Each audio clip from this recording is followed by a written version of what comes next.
Finally made it happen, man. Finally made it happen, bro. All the way from the Central Valley. Yup. We have our boy Carsan in the building.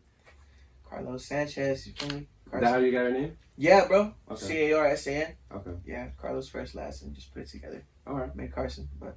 Nice. Yeah, bro. When did you get into hip hop? I got into hip hop. Honestly, bro, I've always been around music. Mm-hmm. Always been around music since early childhood. So my dad was a singer. He was always going to contests and stuff. But I never really saw my dad growing up. Mm. He would pick me up on Sundays here and there sometimes.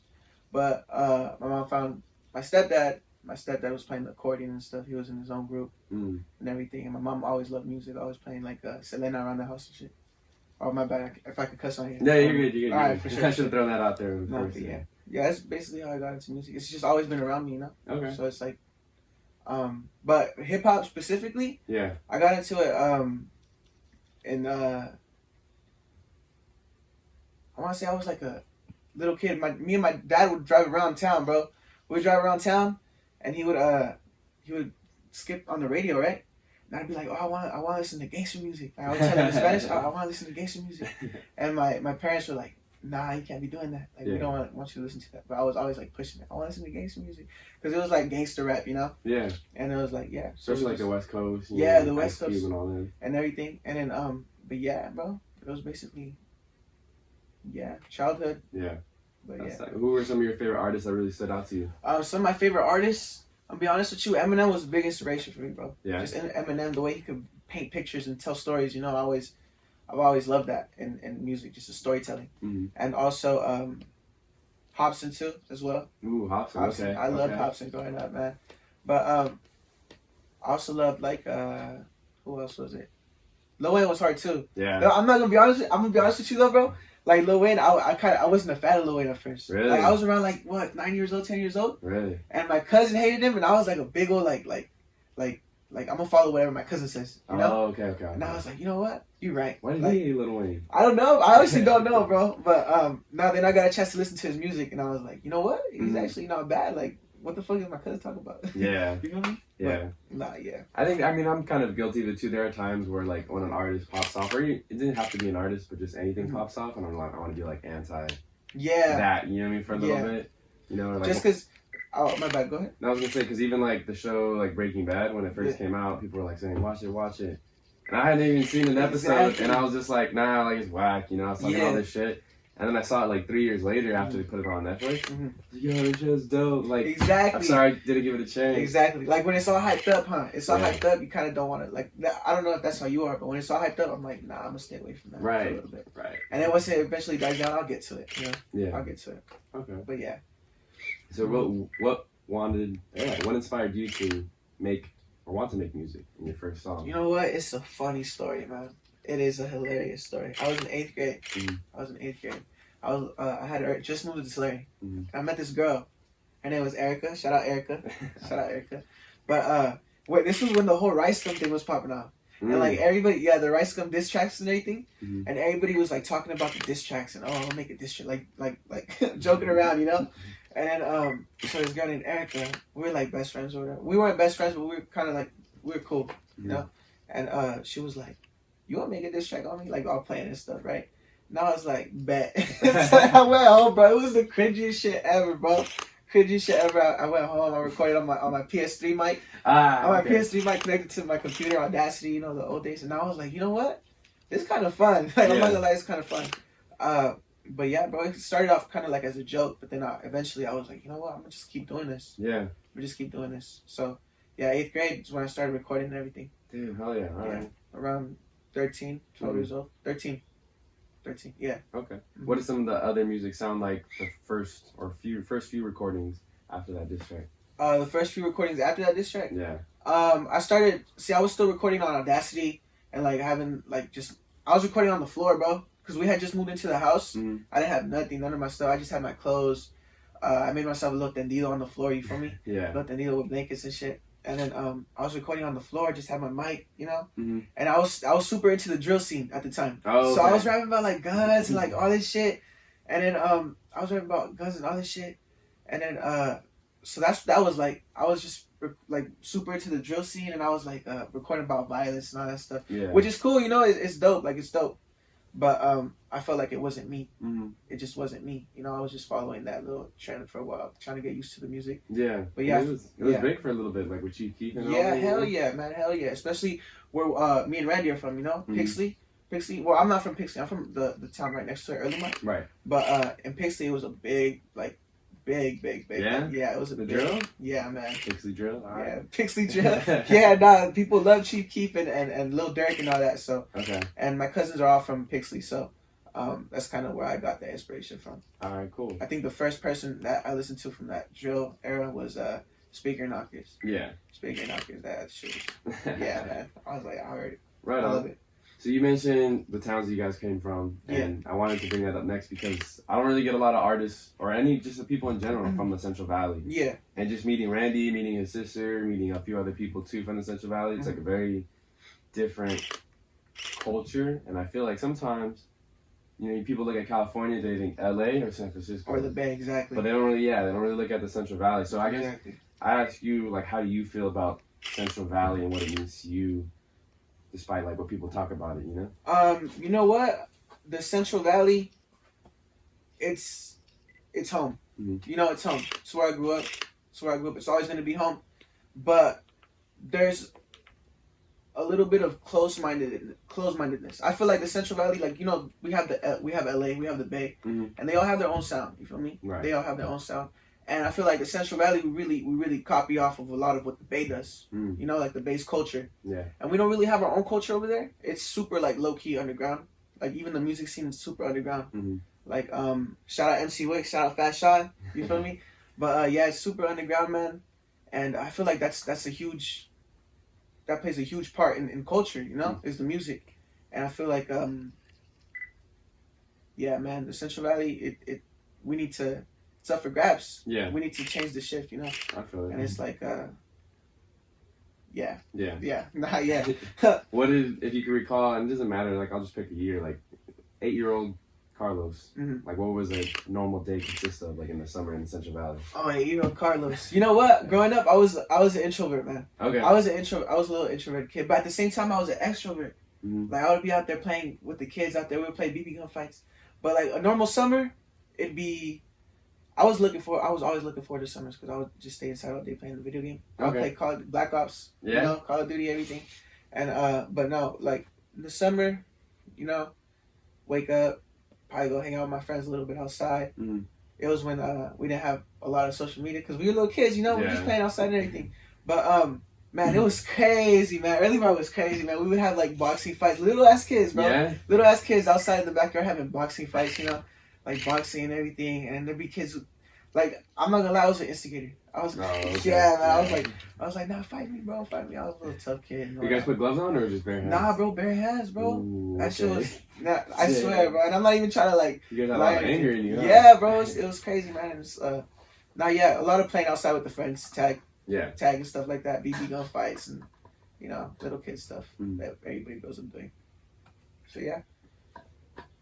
And you said this is the town of Early Mart, right? Yeah, Early Mart, bro. Okay. Early Mart. Population of? Of around like 3,000, man. Yeah. Yeah, it's really small. Yeah. It's a really small town. I'll say it's like from my perspective, it's a trip going out there. Even just passing somebody by some of the towns, and I grew up out here. Yeah. It's just so like, go, fast paced. But I really like how when I go out there, it's always like very like mellow. Yeah. Very slow pace. Yeah, of course. People aren't always in a rush. And Yeah. then there's like a good like food. There's like a different food scene too. I feel like in the Oh Central yeah. Valley, every No, time yeah. I've been. Hell yeah. Yeah. So that's kind of cool too.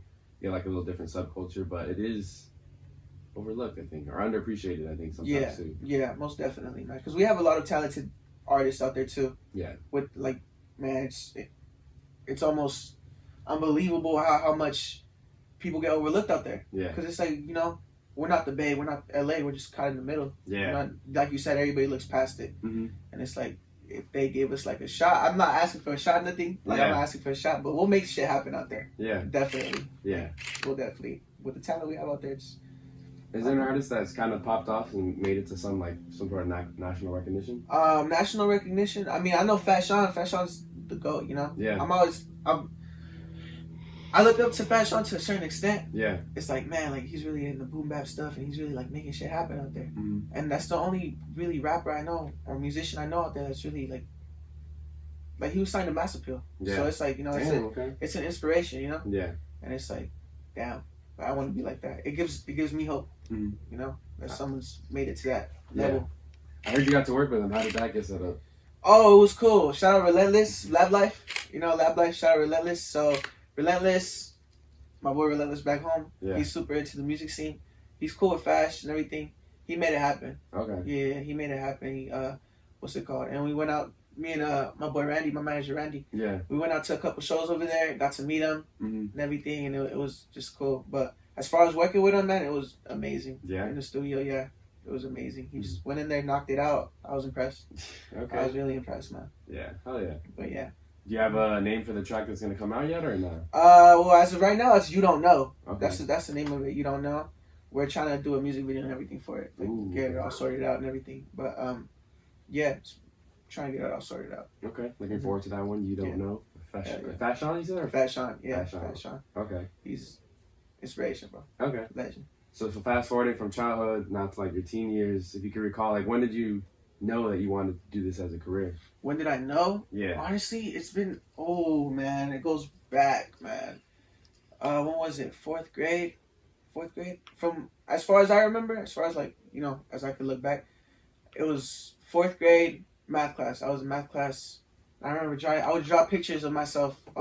You know, I draw pictures like little like you know, little doodles or whatever of me like on stage like rapping and stuff with a microphone and stuff. Yeah. And I remember this one time, bro, and I know it's super cliche. It's super cliche because like every rapper and every artist says it, but one time, bro, they were looking like I was supposed to be doing my work. And I was drawing myself and everything, like rapping on stage.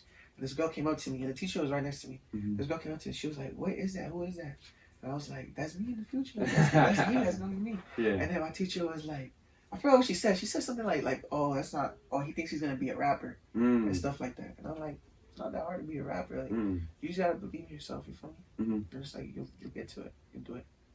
And I think it's funny how whether it's teachers or sometimes even parents are like, "Oh, do what you want to do," Exactly. and then you say, "I want to be a rapper," and they're like, Exactly. "Oh, that's not like you mean like they like." Yeah. You Do mean what you want to do, except what I don't want you to do. Exactly. Yeah. There's a little like asterisk to it. Yeah, exactly. Except these things because I don't like them. Yeah, exactly. And it's like we've been like we're taught to follow all these rules and everything, and it's like, where's the freedom in that? You know? Yeah. Where's the freedom in that? Like, let's like cut us a little slack, give us a little break to, and especially like when we're like growing up without no one to turn to, no one to talk to. You know, it's the escape for us. Mm-hmm. It's the feeling of just writing down your feelings and being able to express it. Yeah. It's like, bro, it's so like, it takes that, you know, Mm-hmm. it gets that weight off your shoulders. It takes that anger out. It's amazing. Honestly, it's amazing. It's beautiful. Yeah, and I think maybe more people don't understand it, but I think it is like you kind of explained it right there, therapeutic for us. Yeah. And there's different forms of it.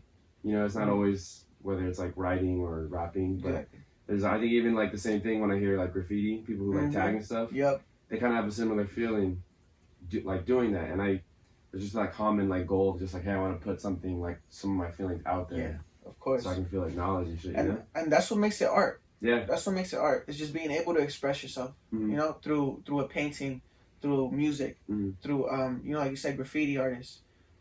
Just being able to express poetry, spoken word. Yeah. Just being able to, that's what makes it art. Mm-hmm. So you being able to paint your own picture, and it doesn't have to be on a drawing, you know. Yeah. But that's art as well. Yeah. It's just being able to express yourself, and it's beautiful. It's a beautiful thing. Right.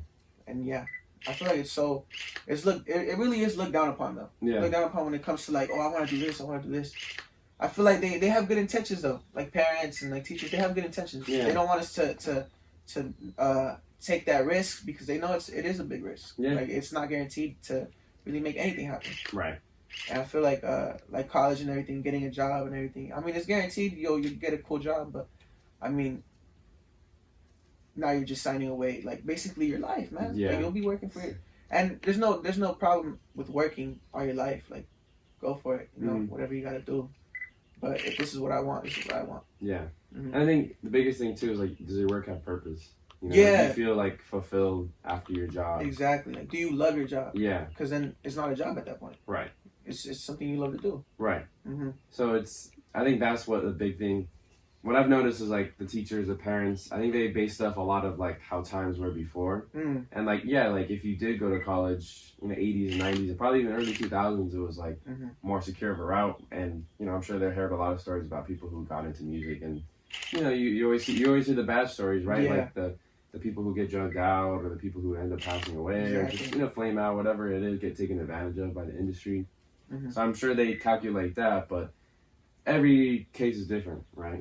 Each scenario is different. And I think just times have changed in general. Like there isn't even like the thought of like tattoos 20, 30 years ago was like, oh yeah, like you can't wear tattoos in a professional setting, and now it's like teachers wear tattoos, principals wear tattoos. So and it's changing. It really is changing. It's shifting, shifting towards the more creative route. But especially with today's day and age, with the social media and everything, and influencers going around, and it's honestly like it's pretty cool. Pretty cool to see that. It's kind of a trip, man. The social media.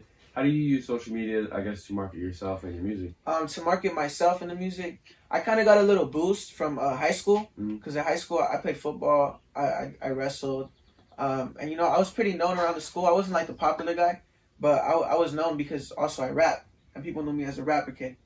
And I was like, okay, fuck it, I'll take advantage of this. Everybody go follow my Instagram. Everybody go do this. I'll take advantage of this real quick. But I got a little boost from that. But as far as marketing and everything, we try to it's gotten to the point where I could upload a video and like I have so many supporters that just repost it. Like I don't even have to ask nobody. And it's cool. I'll be, the view story reshares on Instagram. Like I could just scroll through that and like I would like, it's just crazy. And like so many people I don't know as well. Yeah. Like that I've never met personally, but I appreciate very much. Yeah. And it's like, that's as far as marketing, that's usually we just leave it up to the supporters. Yeah. We haven't really gotten down to like the details of it, like how are we gonna pay for this to get advertised on this, and So right now it's just more of an organic thing. Okay. It's more of an organic thing. Yeah. But I think it is cool, the power of social media, especially like the younger generation. Yeah. They're very like supportive of one another. I think at least my age and my group, my generation, and like a little bit older, they first social media was kind of like more of like a bullying like platform. Not so much bullying, but there was a lot of like a lot more of it. Yeah. And now I feel like it's definitely like the tide is turned to where there's a lot more just like overwhelming support, which is cool. Yeah, honestly, yes. Honestly, since I don't really get hate. Yeah. I don't really get hate. It's honestly amazing. It's rare. Like people, I feel like we've gone past that already. All the trolling and everything, all the trolling. I remember there used to be trolls 24/7. I feel like we've gone past that already. Like it's cool and everything. Sometimes it's funny, but people are looking forward to that, or right. It's just like you said. It's just support now. It's love now. We've learned to spread love through the internet. Exactly. And that's the internet's a beautiful place, but it could also be a very bad place as well. Yeah, and I think that's the more supporting thing, especially like Instagram and any like platform. You can always like kind of change up your algorithm, or you can kind of change up who you follow. Of course. And then obviously if you follow more positive accounts, you're gonna get more positive stuff. Exactly. Follow more negative stuff, you go down that rabbit hole, it's gonna start throwing that more in front of you. Exactly. And it's just life. Yeah. The people you surround yourself with. True. It's the energy you surround yourself with. That's the energy that you're gonna receive. And it's just like social media too. Yeah. The people you follow will post you like. It's the same thing. Yeah. In a way. Yeah. You mentioned, your circle and everything, and you said you were introverted as a kid. Yeah. Who do you kind of have in your circle now, and have you kind of broken out from the introvert? Right now, in my circle, I have obviously Randy, my manager. Yeah. I have Vince Garcia, Pooch, back at home. Vince Garcia. Oh no, actually Vince Garcia, that's my boy Steezy. Oh god, I'm getting the names mixed up. But Pooch, that's my boy Mario Garcia. And we have Relentless back home, Steven Chavez, I got love for all of them, That's Lab Life, that's my family, man. And then, who else?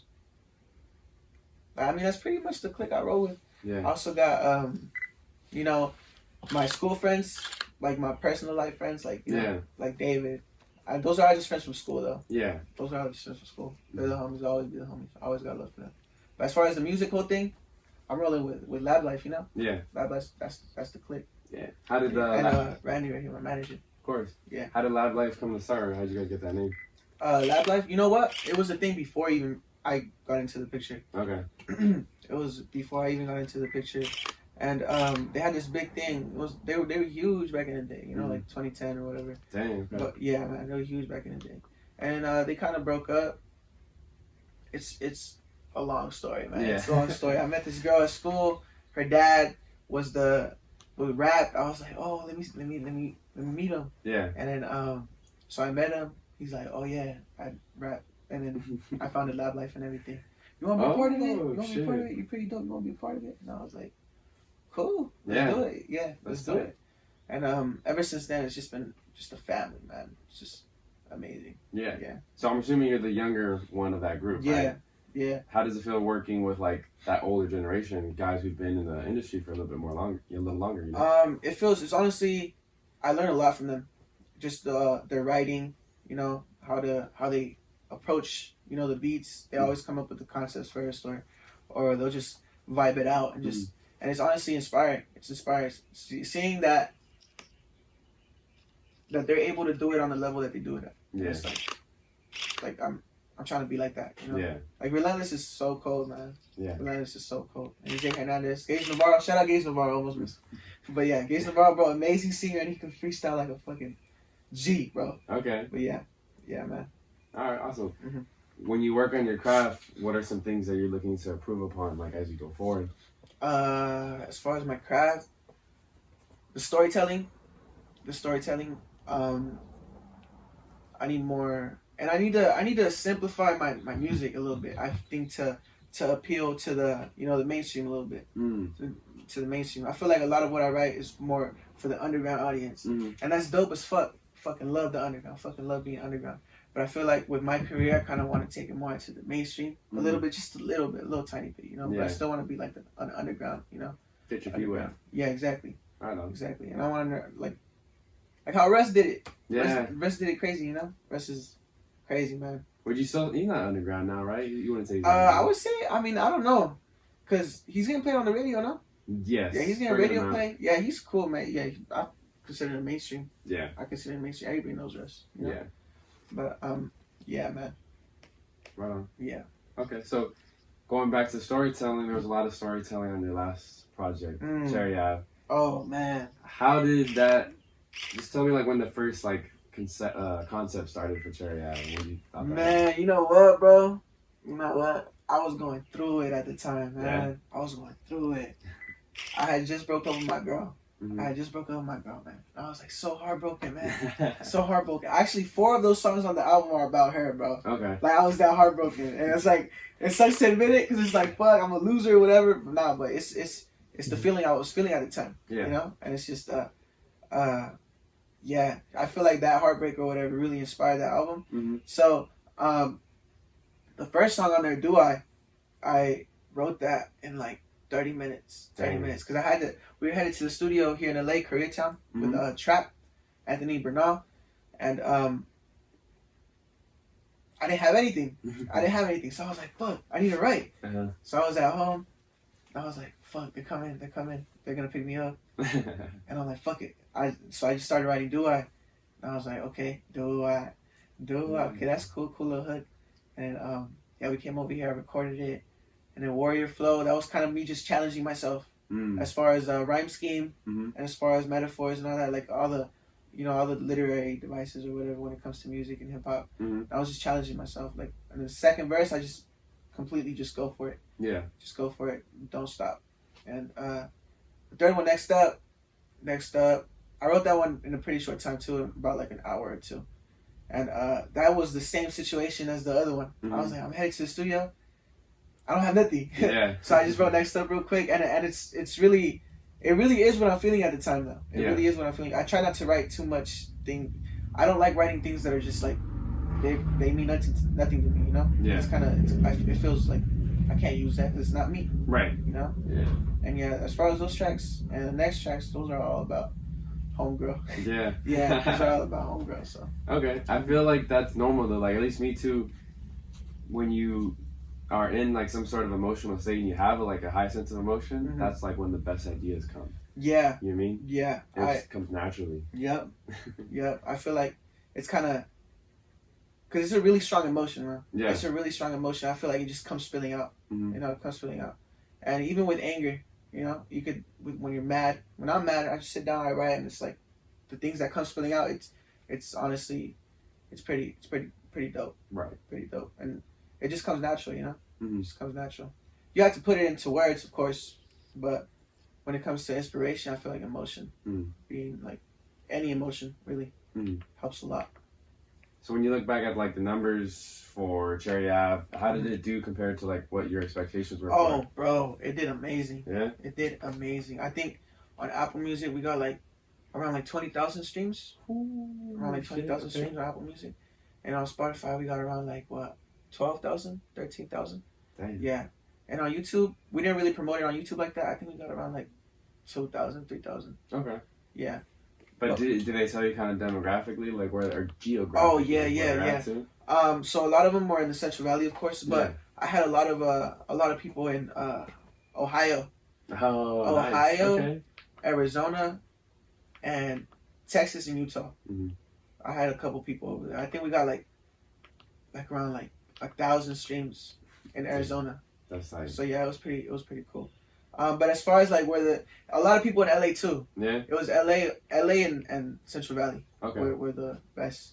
Yeah, so it was pretty dope. Yeah. Mm-hmm. I think that's pretty tight when you do start seeing your stuff like it, put out into other cities, and you're like, whoa, like I didn't expect that. Exactly. You know? And it's like we didn't like. I don't even know how my music got over there. Like it's so crazy. Like you know anything you want to have? No. Like, yeah. Nah, but cause people did hit me up on Instagram. They were like, "Hey, bro, I'm from Arizona. You know, I checked out your stuff, and they shot me a follow and everything." And I was like, "Bro, thank you so much for supporting and everything." So it kind of made sense, you know. That's hard. Like, okay, so these streams, that's you, like you know. But yeah. Mm-hmm. Now, was that your first project? Yeah, it's my first project. Okay. First project. Actually, I had a collab project with SteezyD of Lab Life. Okay. And that was pretty dope as well. Just getting our foot in the door and figuring out how everything worked. Mm-hmm. You know, mixing wise and everything. Because I was still new to the game. Yeah. And then after all that was over, I was like, you know what, I'm making my own project. Cherry Ave, no features, just me. It's just gonna be me. And yeah, it's pretty dope to get my foot in the door like that. Okay. Mm-hmm. How do you want to follow up your debut solo project? Honestly, we're doing shows in Fresno. Mm-hmm. We're constantly doing shows in Fresno now.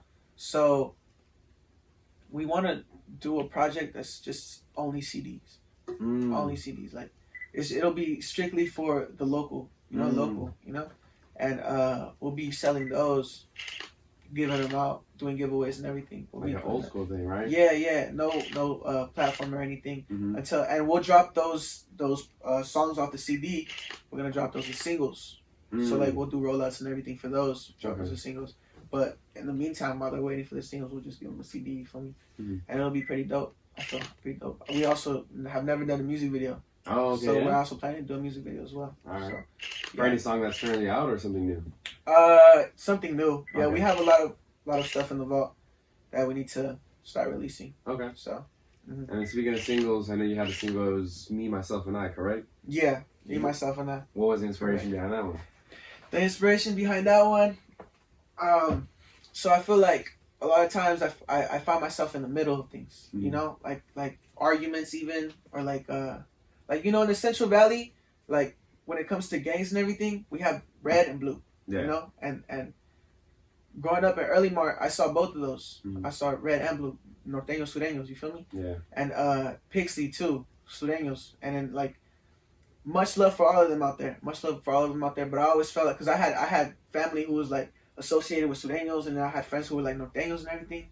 And it was kind of like, damn, like I don't want to choose between you guys. Like just let me be me, you know. And I feel like that's really what that song is about. It's just me being stuck in the middle. You know, it's me, myself, and I. Because at the end of the day, I really have nobody. I have friends, that are always gonna support me no matter what. But at the end of the day, the only person who's really gonna do me is me, and the only person who really loves me as much as themselves is me. And it's just being stuck in the middle by myself. And that's important though, because I feel like that's how you don't get caught in the bullshit. Exactly. And you learn how to avoid situations like that. You learn how to do it. Like you learn how to even negotiate for people, and try to bring them together. And I feel like that's the best part about it. It's just like, bro, like I don't want to be in the middle of this. I want to try to help you guys resolve this. Right. And so that's the best part about it. Yeah, because I think it's easy to get caught in that, especially when you're younger. Hell yeah. And it's so easy. It's like once you're on one side, though, it's like there's, like you said, there's no switching, and there's no almost like you said, associating, and it's It's very. I think you said earlier, closed-minded. Exactly. Yeah, exactly. And it's like you can't really look at it from both sides at that point. You only see your side. That's like I feel like we all just need to, just sit down and just think about it. Think about things. Just vibe. Exactly. Just vibe with it. And everyone, man, just like. You sign a big circle. Like everybody, just chill, man. Just chill. Let's stop. Yeah. Sing Kumbaya a little bit. Kumbaya. Yeah, man. Yeah. All right. So what else do you have next, if you don't mind sharing, like coming out this year? So we have a song called Daddy Issues. Okay. It's really on my storytelling shit. The whole song is a story. Okay. It's about, I don't want to spoil anything, but it's about the first verse is about this girl, and she was raised without a father. And so she was never really taught how she should be treated as a woman, And so she doesn't have any respect for herself in a way, because she doesn't know how to respect herself, And I feel like and so she meets somebody she doesn't really even love, doesn't even really love, and he's abusive and hateful towards her. She ends up getting pregnant. He leaves, and it's like it's a cycle with us, And the second verse is about a guy who grows up without a father, And it's like both sides have daddy issues, Yeah. And it's grows up without a father. He was never taught how to treat women, And he ends up actually killing a woman, Yeah. Okay. And it's like it's honestly, and it's the reality of it. We all have daddy issues. Yeah. And it sounds very, very like corny or cliche, but I feel like a lot of times it's our fathers that play a big role. Yeah. In how our upbringing. Yeah. And I feel like that has to do with a lot of people's the way they deal with emotions. I know for me, it really has to do that a lot. Yeah. But it really takes two, like parents. Yeah. To raise a child, whether it's boy or a girl, and like it, like you said, you see it both ways. Like if the boy doesn't have a father in the picture, like. A little bit less discipline. I'm not saying anything against moms, because moms are very nurturing. Yeah, typically, but it's just hard. Like there needs to be that balance between like the stern side and someone who can put their foot down. Exactly, and even with people who grow up without mothers, Yeah, it's the same thing. Like, it's mom issues. You need both sides, really. Yeah, both sides to teach you. Yeah. In your household, did you have both sides? So I grew up mostly with my mom. Yeah, I was mostly with my mom. My dad would pick me up on Sundays. Yeah. Like every 2 weeks or whatever, and it was cool because I love that side of the family. I love that side, and I love my dad, But I feel like I was never really taught how to be that person, And I kind of still have to teach myself how to be that person. And but I do have a stepdad, which love him to death as well. Yeah. But he was always working. I never really saw him, and it was just him. I was just me. We left each other alone, and it was cool. Okay. That's good. That's good, because I know there's a lot of like bad stepfather experiences, step-parent experiences. Yeah, and I'm so grateful for that didn't happen. But there's a lot of bad experiences with stepfathers. Yeah, I can't really touch that subject because I never experienced that myself. Right. But I do see it from like the outside, the outsider's perspective. Okay. Outside of music, what are some other like more of your personal goals for the year 2021? Personal goals. So I'm attending Fresno City College. Yeah. So I'm trying to get my associates. Okay. My associates real quick, and let's see how far that takes me with college and everything. Yeah. Right now it's just school, music, and work. Brandy got me a job at Defy. Okay. Yeah. So it's just work, saving up. Nice. Everything. Yeah, how do you balance the schoolwork and then also like just pursuing music, Honestly, you gotta keep everything scheduled. Yeah. You gotta keep it scheduled. You gotta keep everything organized. Okay. And it's like, it's just a balance of everything. And I feel like it helps a lot when you're limited, because then you're like, fuck, I gotta get this out real quick. So you just write before your next shift starts, Yeah. And it's like it helps a lot when you're limited, because when you're free to do whatever you want and you're an artist, I feel like you lose a lot of inspiration because you're just free to do whatever you want, True, yeah. And it's like when you're limited, when I'm limited, I feel like that's when I write my best. Okay. Yeah. Do all the kids on campus know that you make music, or at least like your circle? Yeah. Not all the kids. Yeah. I made music. Yeah. Okay. No. Yeah. Just because I was on the football team as well.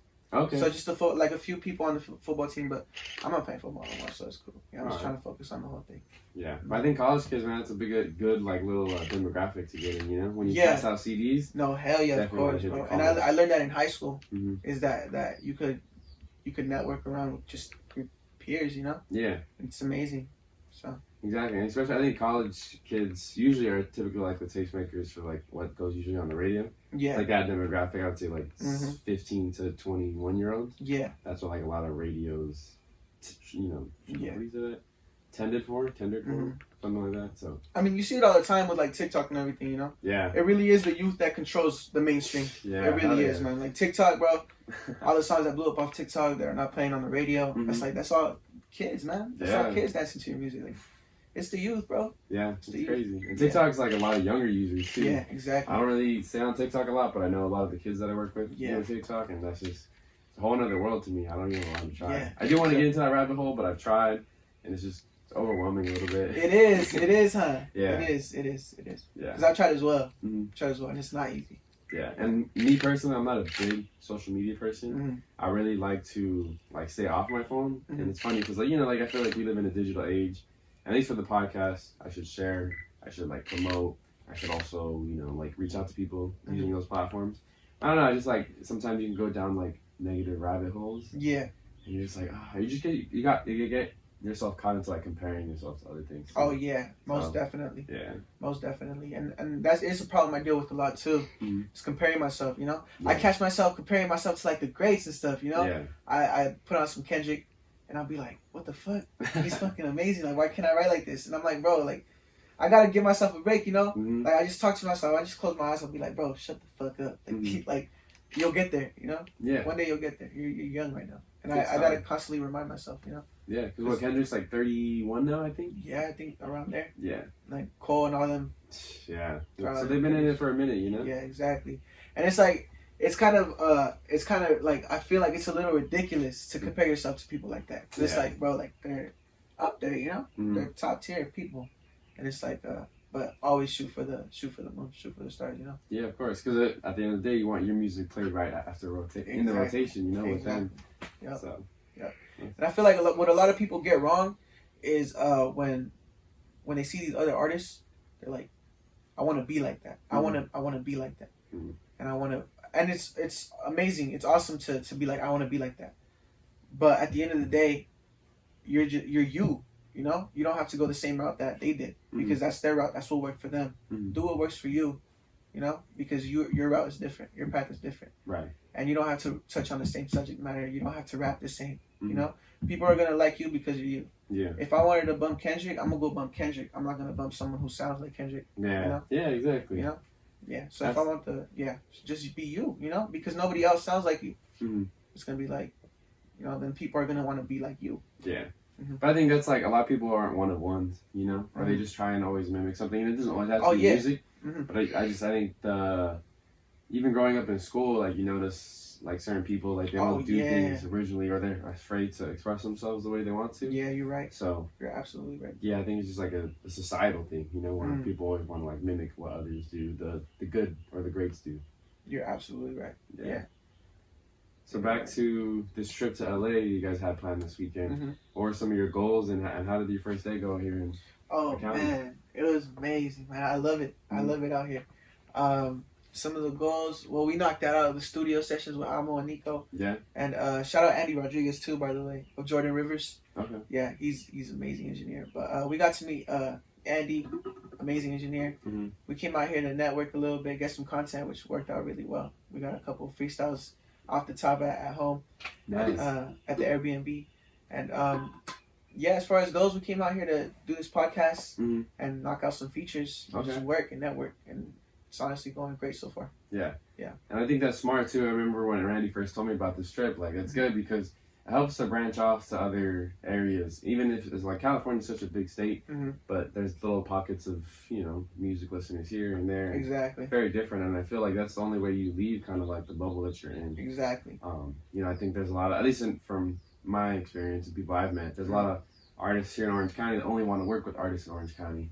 And it's kind of you're not really, like how are you expanding? You know, you should like the Bay Area is not that far, and with social media, it's so easy to hit up people. You know. Exactly. Yeah. And I try to, I mean, local artists, amazing. I'm always down to collab, but I try to stay away from it. I would rather work with somebody outside than inside. But all day, I'm working with people inside, like the Central Valley and everything. But as far as like business and like expansion goes, I'm always gonna go outside looking for more. You know, just network. It's about who you know in this industry, and it's like that's the key. It's about who you know and just making good music, man. Yeah. Yeah. So can we get a preview to the track with Amo? Where Amo? Oh, what's it about? Yeah, the title name. The title name. What is it? LA to Fresno. LA to Fresno. LA to Fresno. Yeah, man, it's amazing. He did his thing. I did my thing. You know, and we're just going off on it. It's just a little fun thing we did, and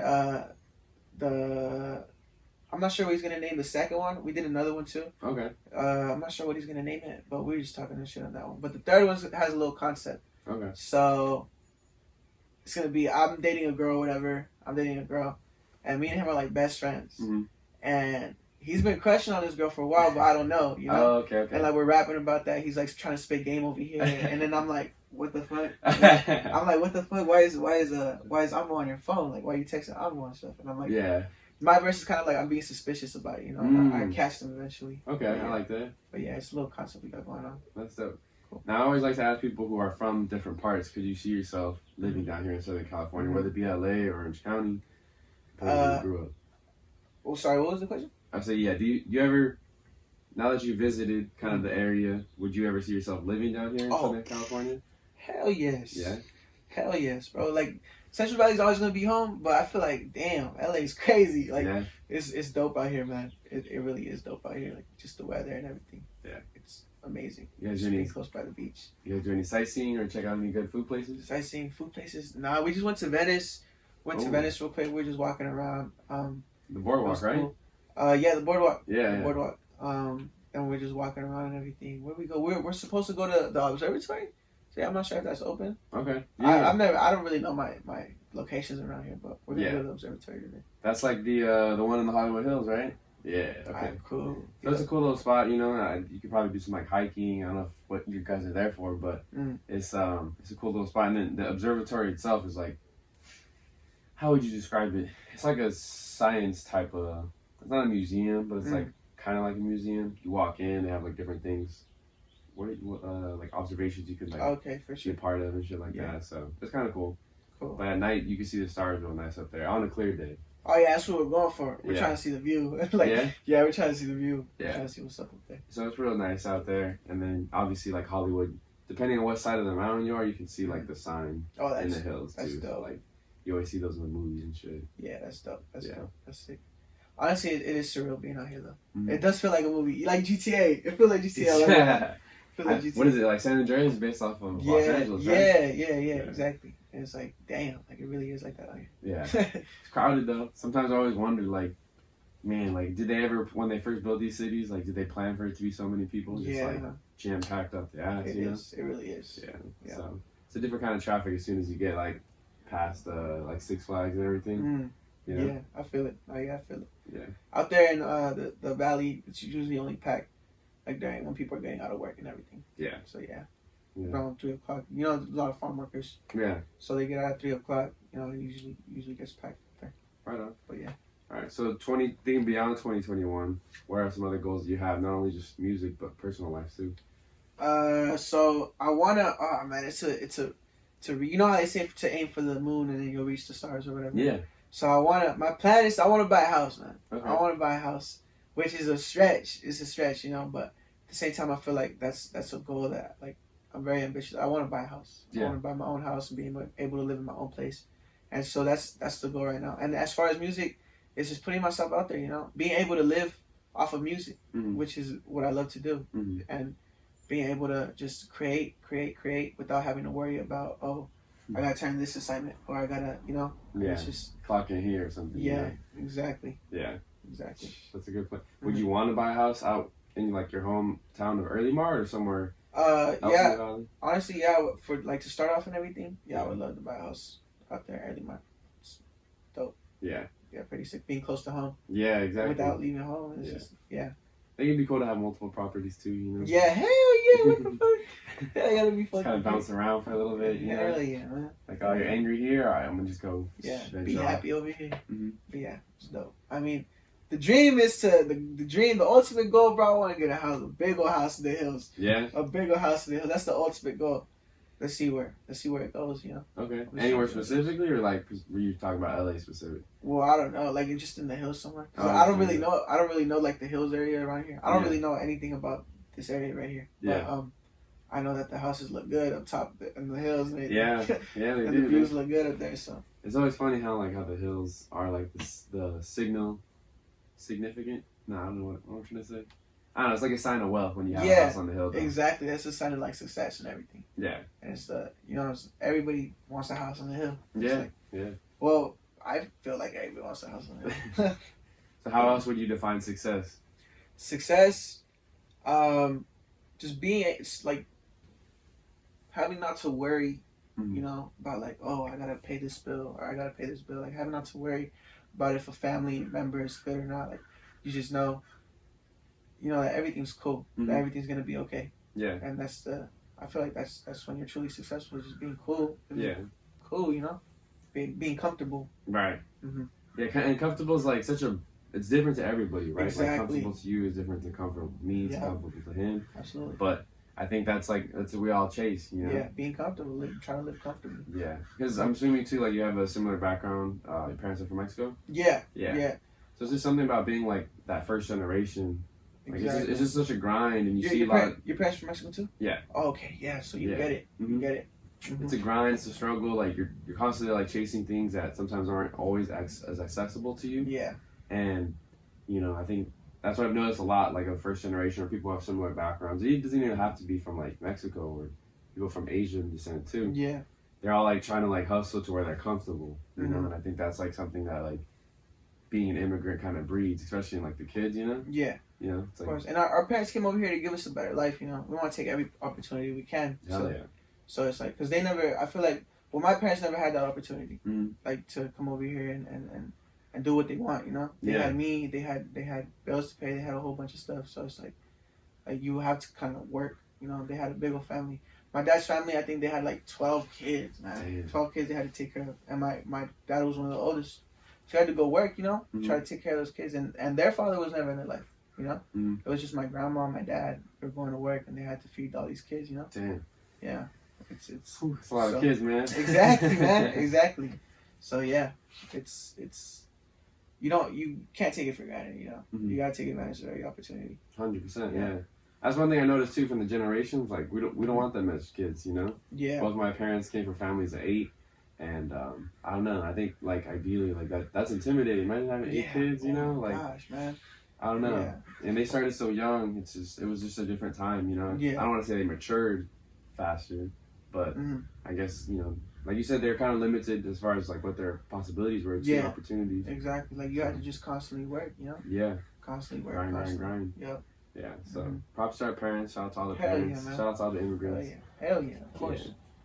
100%. So before we wrap things up, I do like to ask these fun, introspective questions to kind of help the audience to get to know you a little bit better. Okay, for sure. So if you could talk to 5 people, dead or alive, who would you want to talk to the most? If I could talk to 5 people dead or alive, I would love to talk to Kendrick, of course. Yeah. Tupac, of course. Who else would I like to talk to? Thomas Edison. Thomas Edison. I'm trying to figure out if what Randy's saying is true. I don't know, because he says that who stole his ideas, or someone stole his ideas or something. Okay, but yeah, like there's a whole bunch of conspiracies going on with that. Like, or I don't know if it's conspiracies. It might be true, right? That he stole someone's idea, or someone stole. Probably. I mean, that's what they say about a lot of people. Now. Yeah, they do say that about. Like even they say Albert Einstein stole his like theories and stuff. I talked to him too. That's for I didn't even figure out. Right? You say he stole ideas from who? I don't know who. Probably no one recognizable, obviously, or they would be famous too. Yeah, that's true. That's true. I just think like in general, like a bunch of scientists probably in a lab together, and they bounce ideas off one another. And what happened was like this guy had an idea, and then Einstein just like put it to the world. You know what I mean? Or he made it like cool, I guess. And people were like, "Oh, It's you. Yeah, exactly. Yeah. But I think, a lot of that, it's like he said, she said, and then whoever just like, they need a face behind it. Hell yeah. I think most like, okay, Elon Musk, he's the dude behind Tesla, but like he's not in the lab cranking out Teslas himself. It's a team, So, I don't know. It's a good, yeah.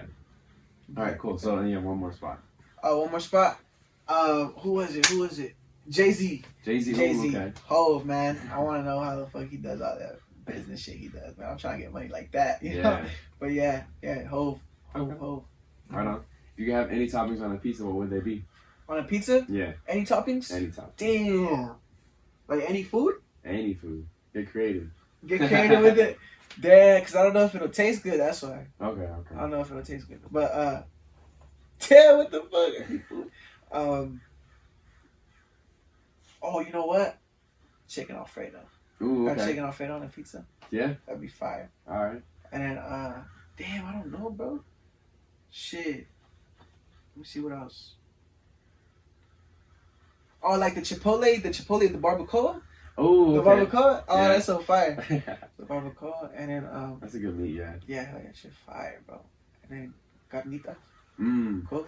Yeah, there's a pizza place in Sacramento that I went to that sold carnitas. Oh, actually, they had carnitas on a pizza. It was like carnitas, cilantro, and like something else, like maybe tomatoes. Okay, for sure. Yeah, I've never seen that before. Yeah, I gotta go try that out. Yeah, there's a lot of like little crafty like pizza places out there. Okay. Yeah. Yeah, dope.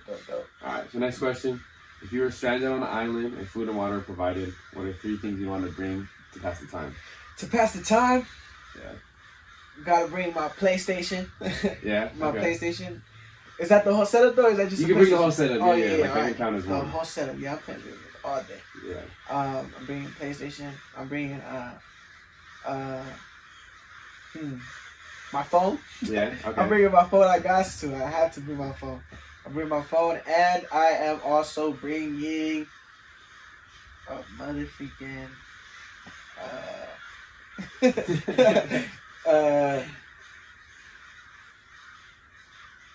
damn, I don't even know. That's all I need. My phone and my game. That's it. Just that's all I need. game? Yeah, that's all I need. I'll save that. I'll save that last one for later. Okay, man, simplicity. Yeah. Okay, cool. What's an area of yourself that you'd like to see yourself growing in this year? Growing, just being vulnerable. Yeah. Just being vulnerable, I need to let myself go a little bit. Get a little loose with my writing. Okay. And putting myself really in a vulnerable state when it comes to music. Okay. I feel like it's really hard to do that though. Yeah. It's really hard to do that because you fear being judged. Yeah, you have to be okay with being judged. Yeah, exactly. Maybe being judged. I think a lot of times we do fear of being judged, but we don't always get judged like that, Yeah, exactly. And it's most of the time it's people like they relate to it. Yeah. They know what you're feeling. And I think that's the best part about it. Yeah. It's just being able to do that, and you're helping people in the progress deal with what they're going through, and letting them know that they're not alone. Yeah. And it's beautiful. That's the biggest thing too. I think when you find out like other people go through similar struggles, and you kind of find your community. Yeah. That's really encouraging because sometimes no matter what you're going through, you always feel like, oh, I'm the only one going through this. Yeah. This sucks. Poor me. Blah blah blah. But then, once you kind of relate to someone else, it's like, oh shit, like. Damn, that's that's why people have like they call it trauma bonding, but like it's a real thing, like, 'cause you kind of relate to them and just kind of be open and share those feelings, Yeah, of course. Like you're not alone, Yeah. There's other people who have similar problems. Yeah. And like you said, like we could all just come together. Yeah. And then help each other. Yeah. And that's awesome. 2 more questions. If you could be reincarnated to any animal, what would it be? Reincarnated to any animal? A bird. Bird? A bird. Hell yeah, bro. A bird. Imagine just flying around. Yeah, dude. Any kind of bird? Any kind of. I mean, like a dove. Okay. Like a dove's cool, but like, I feel like, what's the finches, the little ghetto birds, the pixie birds, the finches, man, those are cool too. Yeah. Those are cool too. They're small. Yeah. You feel me? Just fly around. Get around everywhere. Yeah, it's cool. Yeah, I definitely want to be a bigger bird. Because I would want bigger bird, like an eagle or some shit, or a hawk. Fish probably get eaten by a hawk and shit. Yeah, low key. Yeah, that'd be fun though. An eagle though, huh? Yeah. Fun, I want to be an eagle, you right. Yeah. I want to be an eagle. Something just can get way up there, you only gotta like flap your wings once and you're just chilling. Just chilling, huh? I swear, bro. And you just gliding, huh? Yeah. Cool little breeze. Exactly. Everything, yep. Alright, so last question. If you could give any advice to your younger self, what would it be? If I could give any advice to my younger self. it'd be